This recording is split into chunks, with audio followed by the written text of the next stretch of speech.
Have you ever heard of a house where every person who stepped inside simply vanished? Not murdered, not kidnapped, not even a single body was ever found. For over 20 years, this abandoned house stood untouched in the heart of rural America. Police searched every room. Paranormal investigators spent countless nights inside. Journalists risked everything to uncover its secrets, but no one could explain one terrifying fact. Everyone who entered the house after sunset was never seen again. Some believed it was haunted. Others claimed the house itself was alive. And a handful of survivors, those who escaped before darkness fully settled, swore they heard voices whispering their names from inside the walls. Tonight, you're about to hear one of America's most chilling, forgotten mysteries.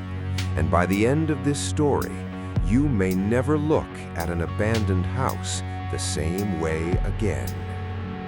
In the autumn of 2006, tucked away deep inside the forests of northern West Virginia, there stood an old Victorian mansion that locals refused to even look at after sunset. The building was known only by one name, Ashcroft House. It wasn't marked on tourist maps. No official historical society claimed ownership. Even GPS systems at the time often failed to recognize the narrow dirt road leading towards it. To strangers, it looked like every other abandoned mansion left behind by time. Broken windows, rotting wooden walls, a rusted iron gate hanging from one hinge. Nature had slowly begun reclaiming the property, with thick vines crawling across the stone foundation and giant oak trees surrounding it like silent guardians. Yet something about the place felt wrong. Birds never landed on the roof. Animals refused to cross the front gate. Even on windy days, the trees around the mansion barely moved, creating an eerie silence that made visitors uncomfortable within minutes. For decades, residents from nearby towns passed down stories about the house. Some claimed an entire family disappeared there during the early 20th century. Others insisted the mansion had once served as a private psychiatric hospital before mysteriously closing overnight. No official records ever confirmed either story. The county archives listed almost nothing about Ashcroft House before 1974. Everything earlier seemed to have vanished. Old newspapers mentioned fires, missing persons, and unexplained police investigations, but entire pages discussing the property had somehow disappeared from public records. It was as though someone had deliberately erased the mansion's history. Naturally, the mystery attracted curious people. Teenagers often dared each other to spend a few minutes inside. Urban explorers filmed videos hoping to uncover hidden rooms. Ghost hunters arrived carrying expensive cameras, electromagnetic sensors, infrared equipment, and digital voice recorders. Most of them lasted less than an hour, not because they saw ghosts, because they described something far stranger. They all experienced overwhelming confusion. Hallways seemed longer than they should have been. Doors appeared in different places every time someone turned around. Rooms somehow connected to parts of the house that architectural measurements insisted could never exist. One investigator later explained it in an interview. It wasn't like the house was haunted. It felt like the house was changing. Police dismissed those stories as fear-induced hallucinations until people actually began disappearing. The first officially documented disappearance occurred in October 2006. 23-year-old college student Michael Carter had recently become fascinated with abandoned American architecture.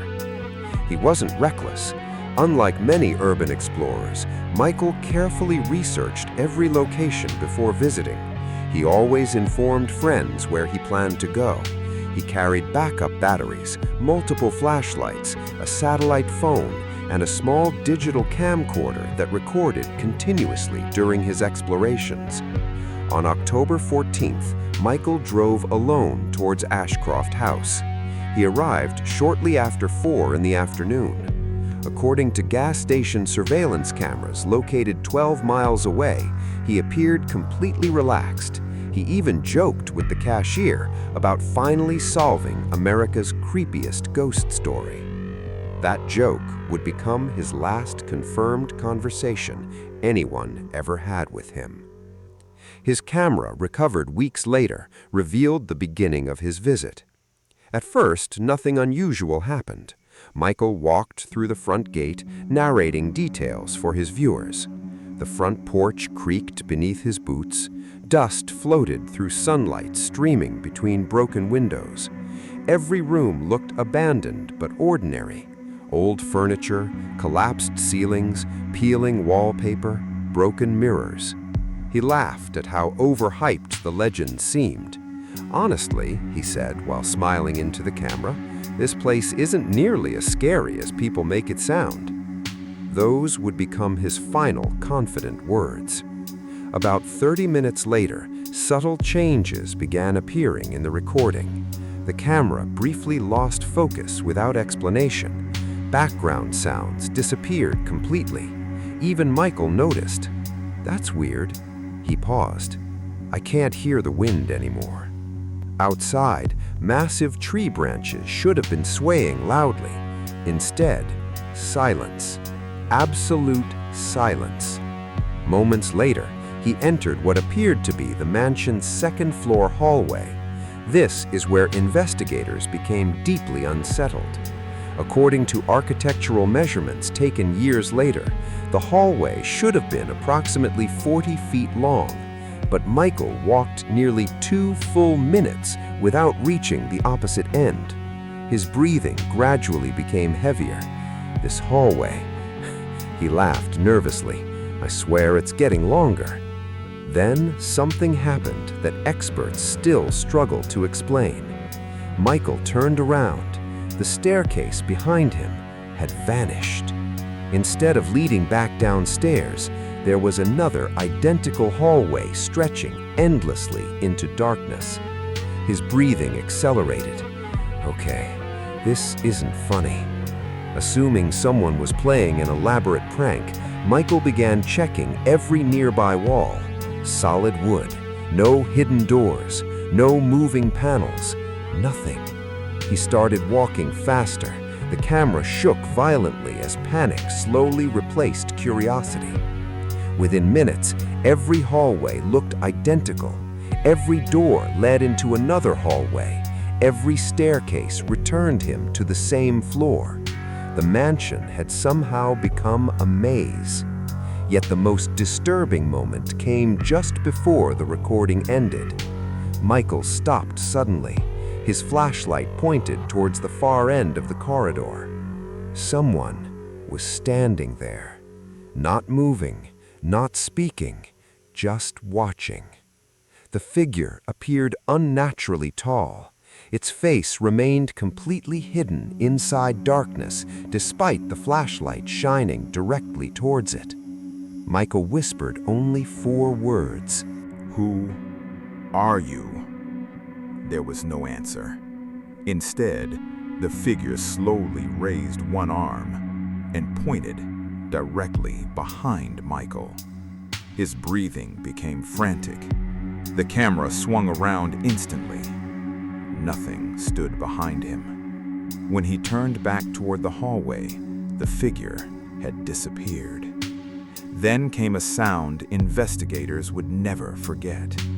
A whisper, not from ahead, not from behind, but from every direction at once. Soft, calm, almost welcoming. "Michael, come home." The recording ended abruptly. No scream, no struggle, No explanation. Only blackness. When Michael failed to return home, local authorities launched one of the largest missing person investigations in county history. Search teams combed every inch of the surrounding forest. Tracking dogs followed his scent directly to the mansion's front entrance. Then, the trail ended. As if Michael Carter had simply ceased to exist the moment he stepped inside. Michael's disappearance shocked the entire county. At first, investigators believed there had to be a logical explanation. Perhaps Michael had discovered a hidden basement and become trapped. Maybe he had wandered into the surrounding forest after abandoning his camera. Some officers even suggested he had staged the entire incident to become famous online. But those theories collapsed one by one. Every room inside Ashcroft House was searched repeatedly. Walls were measured, floors were scanned using ground-penetrating radar. Hidden compartments were investigated. The surrounding woods were combed for weeks by volunteers, police officers, helicopters, and search dogs. Nothing. No footprints leaving the mansion. No clothing, no blood, no signs of a struggle. It was as though Michael Carter had simply vanished from reality. The case quickly spread across local news stations.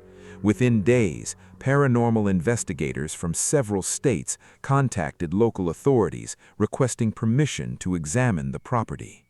Most were denied. A few entered anyway. One of those teams called themselves the Black Lantern Research Group. Unlike amateur ghost hunters, they approached investigations scientifically. Their equipment included thermal cameras, laser mapping systems, electromagnetic field detectors, environmental sensors, and synchronized digital clocks left throughout buildings to detect changes in time perception. On November 3, 2006, 5 members entered Ashcroft House just before sunset. Their mission was simple: map every room, stay together, leave before darkness. Every member wore a wireless headset connected to a command vehicle parked outside. At exactly 5:12 p.m., team leader Daniel Morris radioed their first report. "Everything looks normal. We're beginning the second-floor survey." Outside, technicians monitored live audio and video. The signal remained crystal clear. At 5:26 p.m., something changed. One investigator stopped walking. "What was that?" The others asked what he meant. "I heard someone laughing." No one else had heard anything. Daniel ordered the team to continue. 3 minutes later, another voice came over the radio. "My compass is spinning." A technician outside checked nearby electromagnetic readings. Everything appeared completely normal. The compass should not have reacted at all. Then another investigator interrupted. "My watch, it stopped." Seconds later, every member reported the exact same thing. 5 different wristwatches had frozen at precisely 5:31 p.m. Even more disturbing, the synchronized digital clocks left near the front entrance also stopped at exactly the same second. Not one, every single one. Outside in the command vehicle, however, normal time continued. The discrepancy made no sense. Daniel decided it was time to leave. "Everyone back to the entrance." Simple enough. Except no one could find it. "I'm at the staircase." "No, you're not." "I'm looking at the staircase." Daniel turned his camera. The others watched in confusion. Each investigator stood in what appeared to be a completely different staircase. Yet GPS trackers showed all 5 occupying nearly the exact same physical location. The house was somehow presenting different layouts to different people simultaneously. Voices became increasingly anxious. "I don't recognize this hallway. I've already passed this painting. Was that door here before?" Suddenly, static filled every radio. One technician outside shouted, "They're moving!" GPS icons representing the investigators began racing across the digital map. Impossible speeds. 1 second, a person appeared upstairs. The next second, they seemed to be in the basement, then the attic, then outside the building, then back inside. No human could move like that. Daniel's breathing became frantic. "I found the front door!" Another investigator immediately answered, "No, that's impossible. I'm standing at the front door." Both helmet cameras transmitted live. Both showed different doors. Neither opened. Then, one by one, each camera began pointing towards something standing at the far end of various hallways. The figures looked almost human, tall, motionless, dressed in dark clothing impossible to identify. None possessed visible facial features, only darkness where faces should be. Daniel whispered, "How many are there?" No one answered. Instead, every investigator simultaneously reported seeing only one figure, but each described it standing in a different location. Outside, technicians counted. 5 cameras, 5 different hallways, 5 separate figures. Then came something even stranger. Each dark figure slowly raised its hand and waved, not threateningly, patiently, almost inviting them forward. Daniel shouted, "Nobody move!" Too late. One investigator screamed, "I hear my wife!" Everyone froze. His wife had died from cancer nearly 4 years earlier. The others begged him not to follow the voice. He ignored them. "I'm coming!" His camera lurched forward. Running footsteps echoed through endless hallways. The remaining team chased after him. Suddenly, his transmission ended. No scream, no impact, only silence. The GPS icon representing him vanished from the tracking screen, not stopped, vanished, as though the device had ceased existing. Panic spread instantly. Daniel ordered immediate evacuation. The remaining 4 investigators sprinted through the mansion, yet every hallway returned them to the same central corridor. Every staircase led upward, regardless of whether they climbed or descended. Doors opened into rooms they had already searched. Time itself seemed trapped inside repeating loops. Outside, the command vehicle watched helplessly. Then, one technician noticed movement. Someone had appeared on the mansion's rooftop. It was Daniel. He stood perfectly still near the chimney. The team outside shouted through loudspeakers, "Daniel, stay there! We see you!" He never reacted. Instead, he slowly turned his head, looked directly toward the command vehicle, nearly 200 yards away, raised one arm, and pointed, not toward the forest, not toward the road, but toward the sky. Seconds later, he disappeared, not falling, not jumping, simply gone. The remaining investigators somehow escaped minutes later. They burst through the front entrance, terrified beyond words. Only 3 people emerged. 1 was missing. The search resumed immediately. No trace of Daniel Morris was ever found. Police sealed Ashcroft House permanently. Steel fencing surrounded the property. Warning signs covered every entrance. Trespassing became punishable by arrest. For several years, disappearances stopped. The public gradually forgot about Ashcroft House. Nature reclaimed the fences.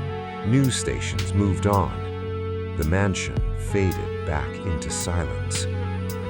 Until October 2021. A documentary filmmaker named Rebecca Lawson decided the old legends deserved another investigation. Unlike previous explorers, Rebecca had no interest in ghosts.